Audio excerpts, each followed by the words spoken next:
నమస్తే K24 news. ఈ కొత్తకోట పంచాయతీ చెర్లోపల్లి గ్రామంలో శ్రీ కోదండరాముల బ్రహ్మోత్సవాలు భక్తి శ్రద్ధలతో నిర్వహించబడ్డాయి.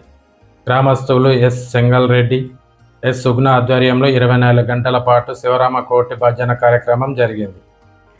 సుమతి కోదండరామ నాయకత్వంలో బంగారుపాళ్యం మండలం మరియు పరిసర గ్రామాల భజన బృందాలు పాల్గొని శివరామకోటి చెక్కల భజనలు కోలాటాలతో భక్తులను అలరించాయి. కాణిపాకం సమీపంలోని లక్ష్మయ్య ఊరు బృందం కోలాట ప్రదర్శన ఆకట్టుకుంది. ప్రతి ఏడాదిలాగే ఈ సంవత్సరం కూడా అన్నదాన కార్యక్రమం భక్తులకు ఏర్పాటు చేయబడింది. పండుగ సందర్భంగా కొత్తకోటతో పాటు చుట్టుపక్కల గ్రామాల ప్రజలు భారీగా హాజరయ్యి స్వామివారిని దర్శించుకున్నారు.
Ram